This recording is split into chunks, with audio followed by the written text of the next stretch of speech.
রব্বুল আলামিন কুরআনুল কারীমের মধ্যে বলেন, কুনতুম খায়রা উম্মাতিন উখরিজাত লিন-নাস তা'মুরুনা বিল মা'রুফি ওয়া তানহাউনা আনিল মুনকার। কুনতুম খায়রা উম্মাতিন উখরিজাত লিন-নাস, তোমাদেরকে উত্তম জাতির রূপে প্রেরণ করা হয়েছে। তা'মুরুনা বিল মা'রুফ, তোমরা সৎ কাজের আদেশ করবে। ওয়া তানহাউনা আনিল মুনকার, এবং অসৎ কাজ থেকে নিষেধ করবে। আল্লাহ রাব্বুল আলামিন এই আয়াতে কারিমার মধ্যে স্পষ্ট বলে দিলেন, কুনতুম খায়রা উম্মাতিন উখরিজাত লিন-নাস, তোমাদেরকে উত্তম জাতিরূপে প্রেরণ করা হয়েছে। আল্লাহ রাব্বুল আলামিন পৃথিবীর যত মানুষ আছে, মানব জাতি রয়েছে, সমস্ত জাতির মধ্যে ইসলাম ধর্ম পালনকারী মুসলমানদেরকে আল্লাহ রাব্বুল আলামিন উত্তম জাতি হিসেবে ঘোষণা দিয়েছেন। গোটা পৃথিবীর মধ্যে আজকের এই ফিতনা ফাসাদের জামানার মধ্যে বিশ্ব শান্তির যে পরিস্থিতি, মুসলমানদের যে অবস্থা, মুসলমান জাতিকে আল্লাহ রাব্বুল আলামিন আইয়ামে জাহিলিয়াতের সময় যখন নাকি গোটা পৃথিবীর মধ্যে অন্যায় অনাচার অবিচারে ভরপুর হয়ে গিয়েছিল, তখন বিশ্ব মানবতার মুক্তির দূত মহানবী সাল্লাল্লাহু আলাইহি ওয়াসাল্লামকে আল্লাহ রাব্বুল আলামিন প্রেরণ করেছেন। তিনির মাধ্যমে আল্লাহ রাব্বুল আলামিন বিশ্ব মানবতাকে, মানুষকে শান্তি, সুখ শান্তির দিকে নিয়ে এসেছেন। কুনতুম খায়রা উম্মাতিন উখরিজাত লিন-নাস, তোমাদেরকে উত্তম জাতির রূপে প্রেরণ করা হয়েছে। আবু জাহেল, উতবা, শাইবা, মক্কার কুরাইশ, পারস্য, রোম সম্রাট, তারা সকলে ছিল জালেম, জুলুমবাজ। এমন কোনো অন্যায় পাপাচার তাদের মধ্যে ছিল না যেটা নাকি তারা করে নাই। এমন এক পরিস্থিতির মধ্যে আল্লাহ রাব্বুল আলামিন নবী আকরাম সাল্লাল্লাহু আলাইহি সাল্লামকে প্রেরণ করেছেন এবং মুসলমানদেরকে এমন এক নতুনত্ব ধর্ম দিয়ে পাঠিয়ে এটাই বুঝিয়েছেন, গোটা জাতি, গোটা পৃথিবীর সমস্ত মানুষদের মধ্যে তিনি হলেন সর্বোত্তম জাতি। তা'মুরুনা বিল মা'রুফ, তাদের পথ হলো তারা সৎ কাজের আদেশ দিবে। ওয়া তানহাউনা আনিল মুনকার, এবং অসৎ কাজ থেকে নিষেধ করবে। সৎ কাজের আদেশ দেওয়া এটা আমাদের দায়িত্ব, কর্তব্য। যদি সমাজের কোথাও কোনো একটা এলাকার মধ্যে কোনো অন্যায় ফাহিশা কাজ হয়, তাহলে সেটাকে আমরা নিজেদের সর্বশক্তি দ্বারা সেটাকে প্রতিহত করা, এটা আমাদের জন্য দায়িত্ব এবং কর্তব্য। আল্লাহ রাব্বুল আলামিনের আদেশ, ওয়া তানহাউনা আনিল মুনকার, অসৎ কাজ থেকে নিষেধ করা। ওয়া তানহাউনা আনিল মুনকার, আপনার সম্মুখে একটা লোক এমন একটা কিছু করতেছে যেটা নাকি ইসলামী শরিয়া বিরোধী এবং কোরআন হাদিস বিরোধী, কোরআন হাদিস অনুযায়ী সেটা নিষিদ্ধ। সেটা হোক গান বাজনা অথবা অন্য যে কোনো কিছু হতে পারে। এখন কথা হলো, বিশ্ব শান্তি অটুট রাখার জন্য আপনাকে যদি তার বিরুদ্ধে আপনার যেই পরিমাণ শক্তি সামর্থ্য রয়েছে, ওই পরিমাণ শক্তি সামর্থ্য দিয়ে তাকে প্রতিহত করা, এটা আপনার আমার ইমানি দায়িত্ব। সর্বশক্তি দিয়ে জালিমদের জুলুমের অবসান ঘটানোর জন্য সর্বশক্তি ব্যয় করে হলো এদের সব কিছুকে অবসান ঘটাতে হবে। এই বিষয়ে যদি আমরা হাদিসের দিকে তাকাই, তাহলে রাসূল সাল্লাল্লাহু আলাইহি ওয়াসাল্লাম বলেন, মান রাআ মুনকারান ফালইউগাইয়িরহু বিয়াদিহি ফাইন লাম ইস্তাতি' ফাবিলিসানিহি ফাইন লাম ইস্তাতি' ফাবিলিসানিহি ওয়া ইন লাম ইস্তাতি' ফাবিকলবিহি ওয়া যালিকা আদআফুল ঈমান। মান রাআ মিনকুম মুনকারান ফালইউগাইয়িরহু, যদি তোমার সম্মুখে কোনো অন্যায় কাজ হতে দেখো, তাহলে তুমি ফালইউগাইয়িরহু বিয়াদিহি, তোমার সর্বশক্তি দ্বারা, হাত দ্বারা প্রতিহত করো। ফাইন লাম ইস্তাতি' ফাবিলিসানিহি, যদি তোমার হাত দ্বারা প্রতিহত করার মতো শক্তি সামর্থ্য না থাকে, তাহলে ফাইন লাম ইস্তাতি' ফাবিলিসানিহি, লিসান দ্বারা, জবান দ্বারা প্রতিবাদ করে হলো এটাকে এর প্রতিবাদ করতে হবে। এরপর যদি ওয়া মান লাম ইস্তাতি', যদি এর মধ্যে তোমার সক্ষমতা না থাকে, তাহলে ওয়া ইন লাম ইস্তাতি' ফাবিকলবিহি, কলব দ্বারা, অন্তর দ্বারা ঘৃণা করতে হবে। ওয়া যালিকা আদআফুল ঈমান, আর এটা হলো ঈমানের সর্বনিম্ন স্তর। এবার আসুন আমরা আমার সমাজের মধ্যে একটা অন্যায় কাজ হচ্ছে, সেই অন্যায় কাজ আমার সম্মুখে যে হচ্ছে সেটার জন্য আমি নিজেকে কতটুকু এটার জন্য গড়ে তুলছি, আমার শক্তি আছে এটা বন্ধ করার মতো, আমি কি এটা বন্ধ করছি কিনা, বা আমার ছেলে মেয়ে অশ্লীল ফাহিশা কাজ করতেছে, আমার আওতাধীন লোকগুলা তাদের সেই অন্যায় ফাহিশা কাজকে আমি আপনি সেটার মধ্যে বেটু দিচ্ছি কিনা, আমার শক্তি আছে হাত দ্বারা প্রতিহত করার, সেটাকে হাত দ্বারা প্রতিহত করতেছি কিনা সেটা দেখতে হবে। যদি না করে থাকি তাহলে হাসরের ময়দানে রব্বে কাবার সম্মুখে এর জন্য হিসাবের কাঠগড়ায় দাঁড়িয়ে অবশ্যই আমাদেরকে এর জন্য আল্লাহ রব্বুল আলামিন পাকড়াও করবে। এজন্য হে দোস্ত, আজকে যত অন্যায় ফাহিশা কাজ হবে আমার আপনার সম্মুখে সেগুলাকে আমরা যতটুকু শক্তি সামর্থ্য আছে সেই শক্তি সামর্থ্য অনুযায়ী সেটাকে অন্যায়ের বিরুদ্ধে সর্বশক্তি খাটিয়ে এটার অবসান ঘটাতেই হবে। আল্লাহ রাব্বুল আলামিন ওয়া তানহাউনা আনিল মুনকার, অন্যায় কাজের থেকে বিরত থাকা, অন্যায় কাজকে নিষিদ্ধ করা, অন্যায়ের বিরুদ্ধে প্রতিরোধ গড়ে তোলা। রাসূল সাল্লাল্লাহু আলাইহি ওয়াসাল্লাম হাদিসের মধ্যে বলেন, মান রাআ মিনকুম মুনকারান ফালইয়ুগাইয়িরহু বিয়াদিহি ফাইন লাম ইস্তাতি' ফাবিকলবিহি ওয়া ইন লাম ইস্তাতি' ফাইন লাম ইস্তাতি' ফাবিলিসানিহি ওয়া ইন লাম ইস্তাতি' ফাবিকলবিহি। এরপরে যদি আমার হাত দ্বারা যদি প্রতিহত করার মতো কোনো শক্তি সাহস না থাকে, যদি আমার হাত দ্বারা যে অন্যায় কাজটা হচ্ছে সেটা যদি রাষ্ট্রগতভাবে হয় বা এমন কোনো নেতা করে থাকে যাদেরকে আমরা তাদের অন্যায় কাজের বিরুদ্ধে প্রতিরোধ করতে পারবো না, তাদের সঙ্গে প্রশাসন রয়েছে, যেমন নাকি 5 মের সময় 2013 সালে শাহবাগ চত্বরের মধ্যে মুসলিমদের বিরুদ্ধে যে সমস্ত শাহবাগী নাস্তিক শাহরিয়ার কবির, সুলতানা কামাল, এস ইমরান সরকার, ব্লগার রাজীব, তারা আন্দোলন গড়ে তুলেছিল রাজাকারের বলি দিয়ে।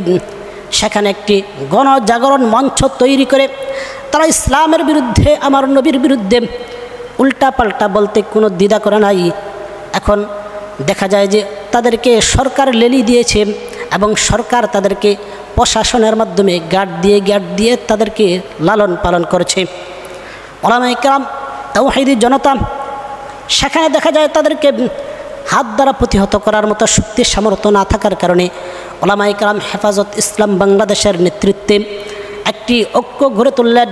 আর সেই ঐক্যের মধ্যে তাদের শক্তির সামর্থ্য ছিল ফাইন লাম ইস্তাতি' ফাবিলিসানি, জবান দ্বারা প্রতিহত করার জন্য সকলে সম্মিলিতভাবে এমন এক আন্দোলন গড়ে তুলেছে, যেই আন্দোলন গড়ে তোলার মাধ্যমে সেটার মাধ্যমে আল্লাহর রাসূলের এই সুন্নাহর মধ্যে আমল তারা করেছে। সেখানে দেখা যায় শাহবাগী চত্বরের মধ্যে তারা 4 থেকে 5 মাস পর্যন্ত সেখানে তারা অবস্থান করেছে এবং রাসূল সাল্লাল্লাহু আলাইহি ওয়াসাল্লামের বিরুদ্ধে কুৎসা রটকিয়েছে, মুস্তাকি করেছে। তারা ইসলামের বিরুদ্ধে যত উল্টা পাল্টা প্রয়োজন সমস্ত উল্টা পাল্টাই তারা করেছে, কিন্তু ওলামায়ে কেরামকে তারা এক রাত্র পর্যন্ত থাকতে দেয়নি। এই হলো স্বৈরাচারদের অবস্থান। আজকে আপনার সম্মুখে একটা অন্যায় কাজ হলে সে অন্যায় কাজকে যদি আপনি হাত দ্বারা প্রতিহত করার মতো আপনার শক্তি সামর্থ্য না থাকে, তাহলে আপনি এটাকে জবান দ্বারা করতে হবে। জবান দ্বারা না করার মতো শক্তি সামর্থ্য যদি না থাকে তাহলে সেটাকে করতে হবে কিভাবে? অন্তর দ্বারা ঘৃণা করতে হবে। সেখানে ওলামায়ে কেরাম সেখানে জানান দিয়েছে। আর দেখা যায় যে সেখানে যেই সমস্ত ওলামায়ে কেরাম ছাত্র তলাবায়ে ইলমরা সেখানে গিয়ে তারা সেখানে সেই স্বৈরাচারদের বিরুদ্ধে যারা রাসূল সাল্লাল্লাহু আলাইহি ওয়াসাল্লামের বিরুদ্ধে মুস্তাকি করেছিল তাদের বিরুদ্ধে যখন আন্দোলন করেছিল, তারা দেখা যায় রাতের আধারে তাদেরকে নিষ্পেষিত করে তাদেরকে হত্যা করেছে। আর সেই হত্যার মধ্যে যারা মৃত্যুবরণ করেছে তারা হাকিকি শহীদের মধ্যে অন্তর্ভুক্ত। কারণ ইসলামের নীতি আদর্শ হলো ইসলামের জন্য, ইসলামের পক্ষে থাকার জন্য, সেটা হোক জিহাদের ময়দান, যুদ্ধের ময়দানে কেউ শহীদ হলে যেমনিভাবে তাকে হাকিকি শহীদ হিসাবে ধরা হয়, ঠিক তেমনিভাবে আন্দোলন অথবা ইসলামের তাওহীদের পক্ষে থেকে প্রতিবাদ করতে যে রাসূল সাল্লাল্লাহু আলাইহি ওয়াসাল্লামের এই হাদিসের উপর আমল করতে যদি কেউ শহীদ হয়, হত্যা হয়ে যায়, তাহলে সেও হাকিকি শহীদের মধ্যে অন্তর্ভুক্ত। আজকে আমরা যদি দেশের দিকে তাকাই তাহলে দেখতে পাই দেশের কি করুণ পরিস্থিতি। মাত্র গত 2-4 দিন আগেই ফরিদপুরের মধ্যে আমার 2 মুসলিম ভাইকে হিন্দুত্ববাদী আগ্রাসন ইসকন সন্ত্রাসরা পিটিয়ে হত্যা করেছে। অথচ আরেকটা রিপোর্টের মধ্যে দেখলাম এদেশ থেকে নাকি যমুনা টিভি অন্য টিভি বিসিআররা এটা প্রকাশ করেছে, প্রায় 68,000 নারীকে, বাংলাদেশের নারীকে ভারতে পাচার করে তাদেরকে যৌনপল্লীর মধ্যে বিক্রি করে দিয়েছে। তখন আমাদের প্রশ্ন জাগে এদেশের প্রশাসন এবং গোয়েন্দা সংস্থার জন্য, তাদের নিকট আমাদের প্রশ্ন তখন জাগে, তোমরা এদেশে আমাদের ট্যাক্সের টাকায় তোমরা চলো, খাও, ফিরো, সব কিছু করো, এদেশ থেকে 68,000 নারীকে তারা কিভাবে 1 2 জন 1000 2000 নয় 68,000 নারীকে তারা এদেশ থেকে নিয়ে কিভাবে ভারতের মধ্যে পাচার করে সেখানে যৌনপল্লীর মধ্যে বিক্রি করে? এদেশ সরকার এবং প্রশাসন এবং গোয়েন্দা সংস্থা তাদের নিকট আমাদের এই প্রশ্ন।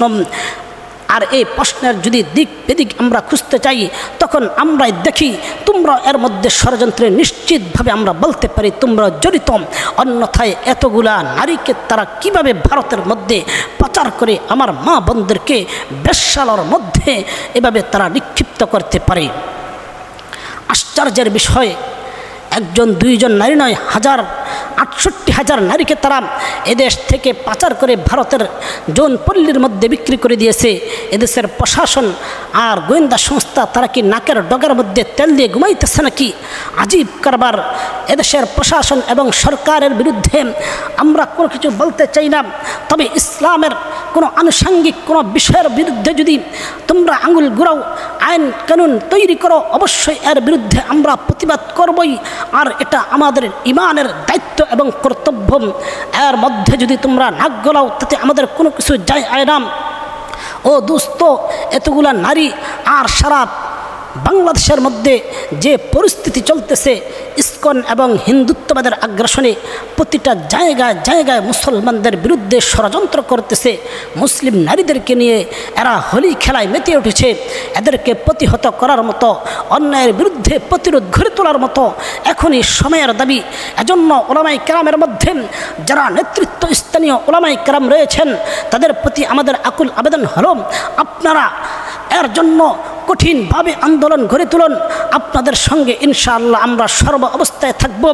হেফাজত ইসলাম বা অন্য অন্য অঙ্গ সংগঠনগুলো এখন যদি ঐক্য গড়ে না তোলেন, অবশ্যই এর জন্য আপনাকে, আমাকে, আমাদের সকলকেই এর জন্য খেসারত দিতেই হবে। কারণ এদেশের মধ্যে প্রত্যেকটা স্তরে স্তরে শিক্ষা ব্যবস্থাকে ভেঙে খান খান করে দিয়েছে। এদেশের প্রতিটা স্থানের মধ্যে তারা যৌন স্বৈরাচার থেকে নিয়ে যত ধরনের উল্টা পাল্টা রয়েছে, গান বাজনা, বেহায়াপনা, মুসলিম মেয়েদেরকে তারা প্রেমের ফাঁদে ফারিয়ে তারা ব্ল্যাকমেল করে তারপর তারা দেখা যায় যে তারা অপহরণ করে তাদেরকে ভারতে পাচার করছে। আর আমরা ওলামায়ে কেরামরা চার দেয়ালের ভিতরে থেকে থেকে আমরা এ নিয়ে খুব হাসি তামাশার মধ্যে নিজেরা বেঁচে গেছি, এরকমভাবে নিজেরা আত্মসমর্পণের মধ্যে কেমন জানি রয়ে গেছি। হে ওলামায়ে কেরাম, আল্লাহ রব্বুল আলামিন যদি জিজ্ঞাসা করে যে আপনার ঈমানি দায়িত্ব, আপনি তো আলেম হয়েছেন, আপনার দায়িত্ব আপনি কতটুকু পালন করেছেন, সেদিন কি জবাব দিবেন? অবশ্যই সে জবাবের জন্য আপনি নিজেকে প্রস্তুত রাখবেন। যদি আজকে এর জন্য প্রতিরোধ আন্দোলন গড়ে না তোলেন, আগামীকাল আপনার আমার মেয়েকে, আপনার আমার বোনকেও এরা এ জাতীয় সমস্যা তৈরি করবে। এজন্য এখন সময়ের দাবি হল এদের বিরুদ্ধে কঠিনভাবে আন্দোলন গড়ে তোলা। ইনশাআল্লাহ আমরা যেখানে অন্যায় দেখব সেখানেই আমরা এর জন্য প্রতিরোধ গড়ে তুলব। আর আজকে আমার আলোচ্য বিষয়ের 2টি স্তর রয়েছে। একটি হলো অন্যায়ের প্রতিরোধ, দ্বিতীয় হলো নাস্তিকতার বিধান। আমরা যদি নাস্তিকতার বিধান সম্পর্কে কালামুল্লাহর মধ্যে যদি তাকাই, তাহলে দেখতে পাই আল্লাহ রব্বুল আলামিন সূরাতুল আহজাবের মধ্যে আল্লাহ তাআলা 57 নং আয়াতের মধ্যে বলতেছেন, ইন্নাল্লাযীনা ইউযুনাল্লাহা ওয়া রাসূলাহু লা'নাহুমুল্লাহু ফিদ দুনিয়া ওয়াল আখিরা।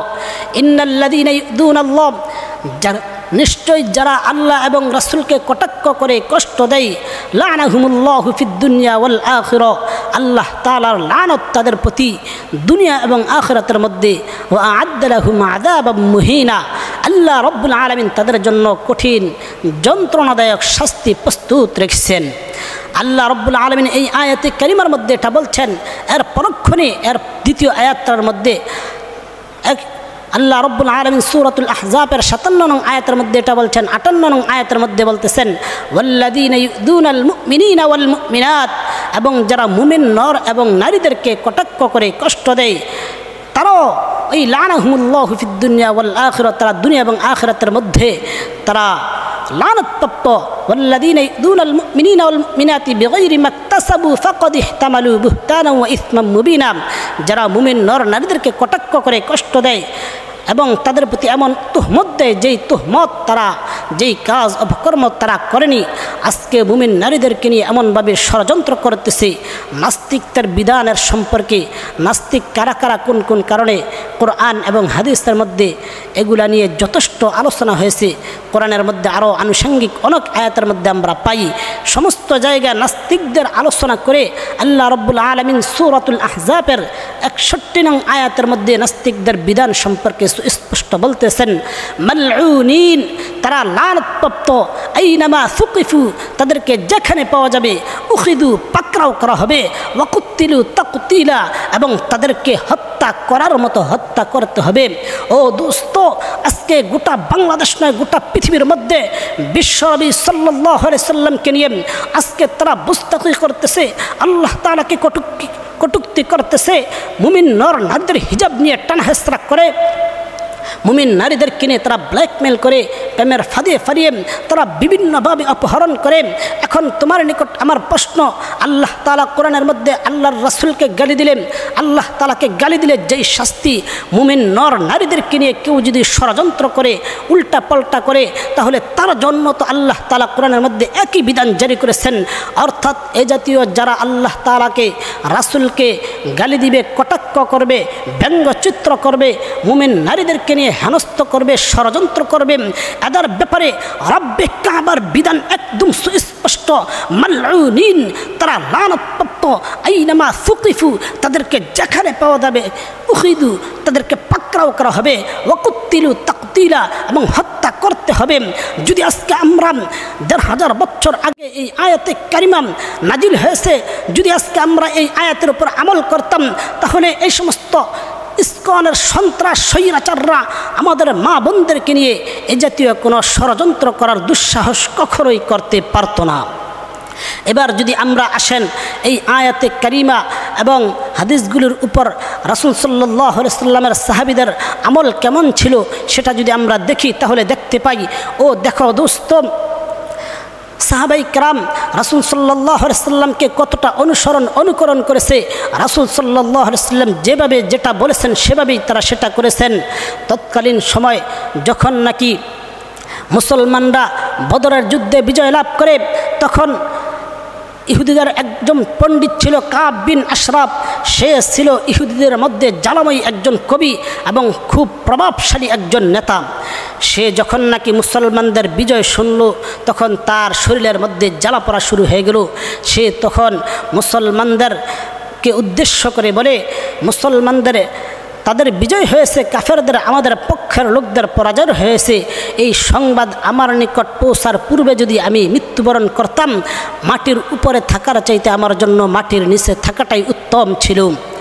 এই কাব বিন আশরাফ নবী সাল্লাল্লাহু আলাইহি সাল্লামকে নিয়ে সে কটাক্ষ করতে শুরু করে, আল্লাহ রাব্বুল আলামিনকে নিয়ে কটাক্ষ করতে শুরু করে।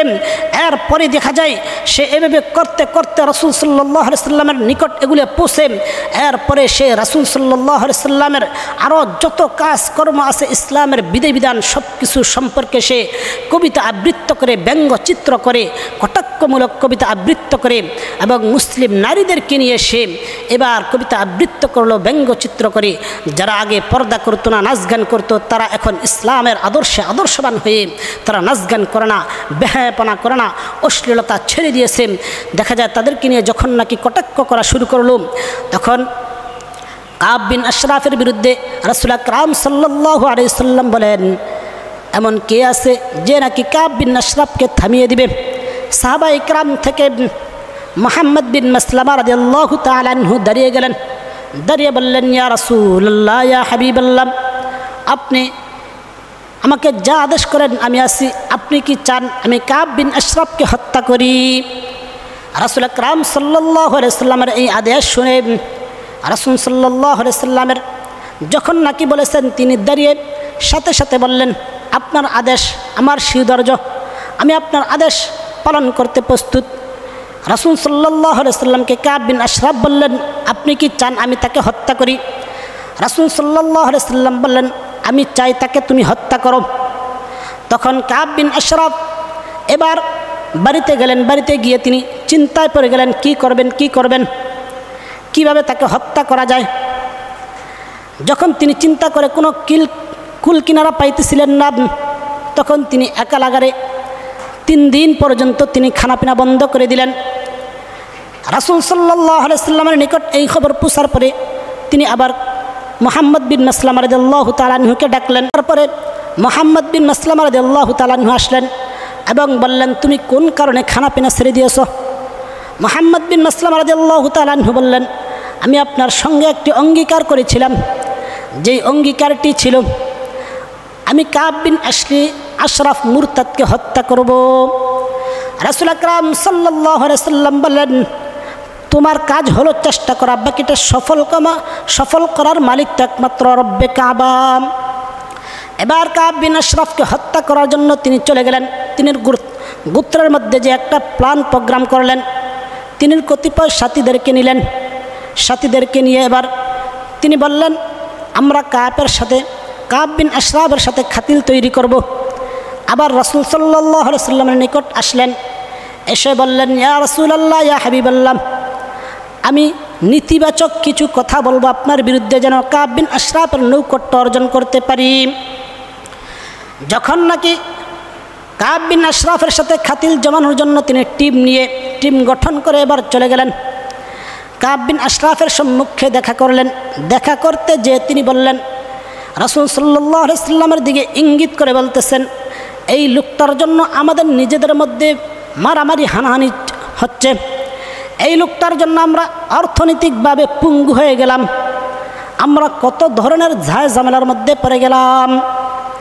তখন কাব বিন আশরাফ বলতেছে, আমি তো আগেই বলেছি, এখনও বলতেছি, তোমরা সতর্ক হয়ে যাও, আরও বহুত কিছু দেখতে পাবে। তখন মুহাম্মদ বিন মাসলামা রাদিয়াল্লাহু তাআলা আনহু বললেন, আমরা তো অর্থনৈতিকভাবে অনেক দুর্বল হয়ে পড়েছি, আমাদেরকে কিছু অর্থনৈতিকভাবে তুমি সাহায্য সহযোগিতা করো। যখন নাকি এই কথা বললেন, তখন সে বলল, কাব বিন আশরাফ বলল, তাহলে তোমাদের সন্তানদেরকে আমার নিকট বন্ধক রেখে যাও। মুহাম্মদ বিন মাসলামা রাদিয়াল্লাহু তাআলা আনহু বলেন, পরবর্তীতে এর জন্য আমাদেরকে খোঁটা শুনতে হবে যে তারা সামান্য কিছু অর্থের জন্য তাদের সন্তানদেরকে কাব বিন আশরাফের নিকট বন্ধ রেখেছে। তখন বলল, তাহলে তোমাদের স্ত্রীদেরকে বন্ধক রেখে যাও। মুহাম্মদ বিন মাসলামা রাদিয়াল্লাহু তাআলা আনহু বললেন, না, এটা করা যাবে না, কারণ তুমি তো সুঠাম দেহের অধিকারী, টকবগে যুবক, কি করে আমাদের স্ত্রীদেরকে তোমার নিকট আমরা রেখে যাই বলো। যখন নাকি কথা বলল, তাহলে মুহাম্মদ বিন মাসলামা রাদিয়াল্লাহু তাআলা আনহু বললেন, তাহলে আমরা আমাদের অস্ত্রগুলা তোমার নিকট জমা রেখে যাই, আর এর বিনিময়ে তুমি আমাদেরকে কিছু অর্থ প্রদান করো। এই কথা বলে যখন নাকি মুহাম্মদ বিন মাসলামা রাদিয়াল্লাহু তাআলা আনহু বললেন, তখন কাব বিন আশরাফ রাজি হলো, আর তিনি অস্ত্রগুলা তার নিকট জমা দিলেন। এরপরে তিনি চলে গেলেন। চলে গিয়ে আবার টিমের সাথে পরামর্শ করলেন যে তাকে কিভাবে হত্যা করা যায়। তার সাথে একটা ভাব তৈরি করেছি। এবার প্ল্যান করল, এবার আমরা তার নিকট যাব, তবে গভীর রজনীতে যাব। গভীর রজনীর মধ্যে যে তার সাথে সাক্ষাৎ করব, যে অস্ত্রগুলা দিয়েছি সে অস্ত্রগুলো আনতে যে তাকে এবার হত্যা করব। যখন নাকি এই প্ল্যান প্রোগ্রাম করল, তখন তিনি আবার কাব বিন আশরাফকে হত্যার জন্য মুহাম্মদ বিন মাসলামা রাদিয়াল্লাহু তাআলা আনহু তার টিম নিয়ে তিনি চলে গেলেন। যে গভীর রজনীর মধ্যে কাব বিন আশরাফকে ডাক দিলেন, কাব বিন আশরাফ এদিকে আসো। তখন কাব বিন আশরাফ আসতেছিল, তার স্ত্রী বলল, এই ডাকের মধ্যে তোমার রক্তের গন্ধ পাচ্ছি। কত বিচক্ষণ মহিলা ছিল সে। মুহাম্মদ বিন মাসলামা রাদিয়াল্লাহু তাআলা আনহু ডাক দিলেন, আর সে তার স্ত্রী বলতেছে, তোমার এই রক্তের মধ্যে, এই ডাকের মধ্যে তোমার রক্তের গন্ধ আমি পাইতেছি। যখন নাকি কাব বিন আশরাফ তখন বলল যে না, সে তো আমার বন্ধু, সেখানে কোনো সমস্যা নেই, আমি যাই, কোনো সমস্যা হবে না। তখন সে আসলো। আসার পর এবার মুহাম্মদ বিন মাসলামা রাদিয়াল্লাহু তাআলা আনহু তার দুর্গের বাহিরে একটি জায়গার মধ্যে শিব আল আজুজ নামক স্থানের মধ্যে বলল, সেখানে আমরা যে কিছু আড্ডাবাজি করি। তখন কাব বিন আশরাফ বলল, ঠিক আছে, তাহলে তো বেশ। তখন সেখানে যে আড্ডাবাজি করতেছে আর আগে পূর্বে প্ল্যান করছে যে তাকে হত্যা করার জন্য আমি তার কৌশলে তার মাথা ধরবো, তখন সকলে মিলে আঘাত শুরু করবে। যখন নাকি সেখানে গেল তখন মুহাম্মদ বিন মাসলামা রাদিয়াল্লাহু তাআলা আনহু বলল, তোমার মাথা থেকে মনে হয় অনেক সুন্দর গ্রান বের হচ্ছে, আমি কি তোমার মাথা থেকে সুন্দর গ্রান নিতে পারি কিনা? এই কথা বলার পরে মুহাম্মদ বিন মাসলামা রাদিয়াল্লাহু তাআলা আনহু কে কাব বিন আশরাফ অনুমতি দিল। তিনি তার মাথার মধ্যে ধরলেন, ধরে এবার গ্রান নিলেন এবং গ্রান নিয়ে বলতেছেন, তোমার মাথায় তো অনেক সুন্দর খুশবু, সুন্দর গ্রান, আমি কি আবার ধরে দেখতে পারি এবং আমার জামা কাপড়ের মধ্যে মাখতে পারি কিনা? কাব বিন আশরাফ এবার মুহাম্মদ বিন মাসলামা রাদিয়াল্লাহু তাআলা আনহুকে অনুমতি দিলেন, ঠিক আছে নাও। এবার তিনি চুলের মধ্যে সুন্দরভাবে আলতোভাবে ধরতে যেয়ে তিনি এবার জোরে ধরলেন, জোরে ধরে এবার তাদের তরবারি দিয়ে আঘাত করতে শুরু করলেন। আঘাত করতে করতে তখন কাব বিন আশরাফকে এমনভাবে আঘাত করা হয়, মুহাম্মদ বিন মাসলামা রাদিয়াল্লাহু তাআলা আনহু বলেন, আমার নিকট একটি ছুরি ছিল, যেই ছুরিটি তার পেটের ভিতর এমনভাবে বিঁধে দিলাম যে এই ছুরি তার মেরুদণ্ড পর্যন্ত পৌঁছে গেল। দেখেন, রাসূল সাল্লাল্লাহু আলাইহি সাল্লাম গুপ্ত হত্যা ইসলামে সর্বোত্তম এবং জায়েজ, কাদেরকে যারা নাকি ইসলামের বিরুদ্ধে কুৎসারটায় রাসূল সাল্লাল্লাহু আলাইহি সাল্লাম এবং মুসলিম নারীদেরকে নিয়ে যারা গুস্তাখি করে, তাদের বিধান হলো তাদেরকে যেখানে পাওয়া যাবে সেখানেই হত্যা করতে হবে। এই আয়াতে কারিমার উপর যদি আরও আমরা আমল চাই তাহলে দেখতে পাই, আবু রাফে নামক একজন ইহুদি ছিল, আর মক্কা মদিনার মধ্যে দুটা গোত্র ছিল, আউস গোত্র এবং খাজরাজ গোত্র, যারা রাসূল সাল্লাল্লাহু আলাইহি সাল্লামকে বেশি ভালোবাসতো। আউস গোত্রের লোকেরা যদি একটা ভালো কাজ করতো তাহলে খাজরাজ গোত্রের লোকেরা আরেকটা ভালো কাজ করার চেষ্টা করত।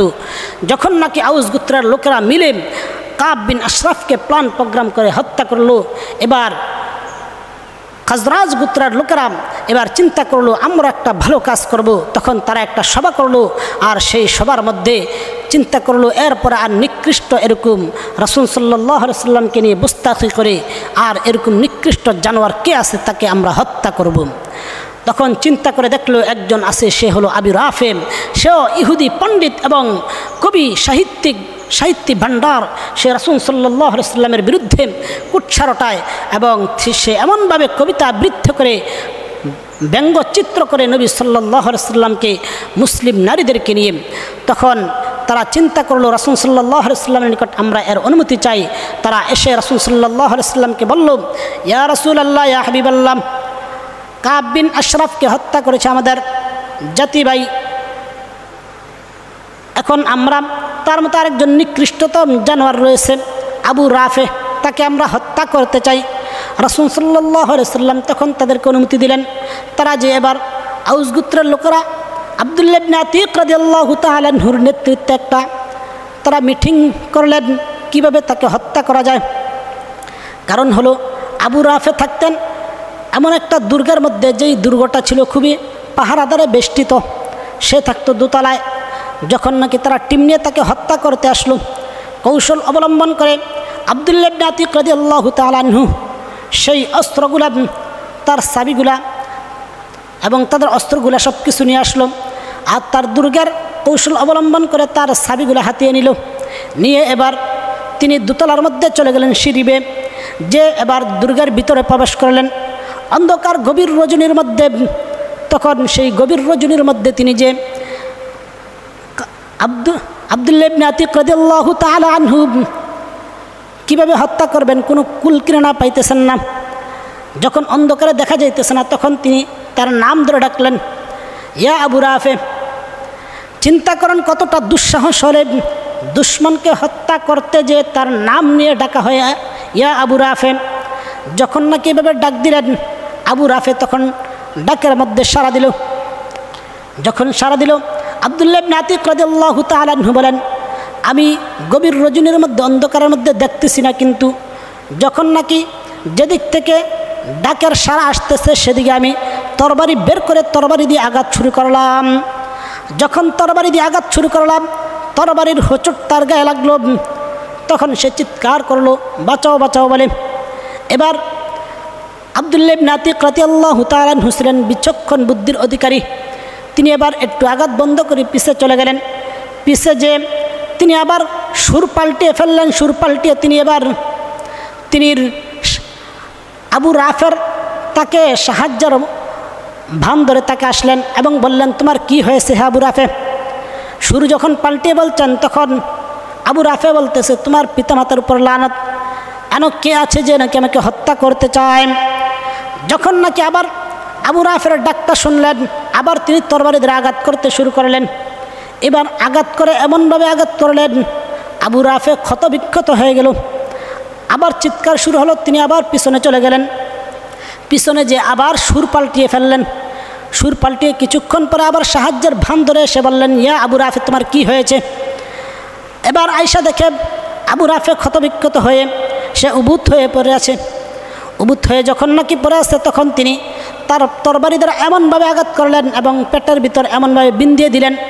আব্দুল্লাহ ইবনে আতিক রাদিয়াল্লাহু তাআলা আনহু বলেন, আমার ছুরি এমনভাবে বিন্দিয়ে দিলাম যে তার মেরুদণ্ডের ভিতর দিয়ে ঠেলতে লাগলাম যেন মেরুদণ্ড ভেঙ্গে আলাদা হয়ে যায়। যখন নাকি মেরুদণ্ড ভেঙ্গে ফেলার মতো আমি আওয়াজ অতিক্রম করলাম, আওয়াজ শুনতে পেলাম, তখন আমি সেখান থেকে চলে এলাম। সেখান থেকে এসে আমার কাফেলার তাদেরকে বললাম, তোমরা চলে যাও, রাসূল সাল্লাল্লাহু আলাইহি সাল্লামকে যে এই হত্যার সুসংবাদ দাও যে আবু রাফেকে আব্দুল্লাহ ইবনে আতিক হত্যা করেছে। যখন নাকি হত্যা করেছেন, রাসূল সাল্লাল্লাহু আলাইহি সাল্লাম তাদেরকে জান্নাতের এবং উত্তম বীরত্বের সুসংবাদ দিয়েছেন। আমরা যদি নাস্তিকদের বিধান আল্লাহ রব্বুল আলামিনের সূরাতুল আহজাবের 61 নং আয়াতের মধ্যে মালউনিন, তারা লানতপ্রাপ্ত, আইনামা সুকিফু, তাদেরকে যেখানে পাওয়া যাবে উখরিদু, পাকড়াও করা হবে, ওয়াকুতিলু তাকতিলা, এবং হত্যা করার মতো হত্যা করা হবে।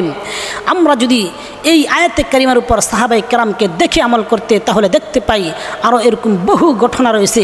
সাহাবাই কেরামের সম্মুখে অথবা পিছনে অথবা কুফার রাষ্ট্র হোক, মুসলিম রাষ্ট্র হোক, যেখানেই কোনো জাত কুকুরের বাচ্চা আমার নবীর বিরুদ্ধে বুস্তাকি করেছে, আল্লাহকে নিয়ে কটাক্ষ করেছে, মুসলিম নারীদেরকে নিয়ে ষড়যন্ত্র করেছে, তাদের বিরুদ্ধে তারা একটাই পথ অবলম্বন করেছেন, আইন আদালত শত আছে, তারপরও তারা যেখানে তাদেরকে পাওয়া গেছে গুপ্ত হত্যার মাধ্যমে তাদেরকে পৃথিবী থেকে চিরবিদায় ঘোষণা করে তাদেরকে জাহান্নামে পাঠিয়ে দিয়েছে।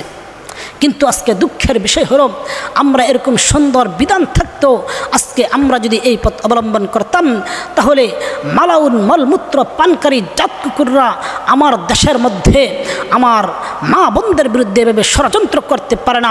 আফসোস আর পরিতাপের বিষয় হলো, আজকে যদি যে এলাকার মধ্যে কোনো মুসলিম মা বোনদেরকে নিয়ে তারা ষড়যন্ত্র করে, সেই ষড়যন্ত্রের কারীদেরকে যদি আমরা এই আয়াতে কারিমা অনুযায়ী সেখানকার কিছু মানুষ যদি আমরা সাহাবাই কেরামকে অনুসরণ করে কিছু একটা টিম গঠন করি, আর টিম গঠন করে তাদেরকে গুপ্তভাবে হত্যা করে দিই, আমরা যদি 2-4টাকে হত্যা করতে পারি, খোদার কসম করে বলি, তাহলে এই হিন্দুত্ববাদের আগ্রাসন চিরতরে মুছে যাবে। এজন্য আমাদের এখন দায়িত্ব হলো, হে দোস্ত, এখন আমাদের দায়িত্ব কর্তব্য হলো, যারা নাস্তিক, ইন্নাল্লাযীনা ইউযুনাল্লাহা ওয়া রাসূলাহু লাআনাহুমুল্লাহু ফিদ দুনিয়া ওয়াল আখিরাহ, যারা আল্লাহ এবং রাসূলকে কটাক্ষ করেন, তারা দুনিয়া এবং আখিরাতে তারা লানত এবং তাদের জন্য যন্ত্রণাদায়ক শাস্তি রয়েছে। এরপরের আয়াতে 58 নং আয়াতের মধ্যে সূরাতুল আহজাবের মধ্যে ওয়াল্লাযীনা ইউযুনাল মুমিনিনা ওয়াল মুমিনাত, যারা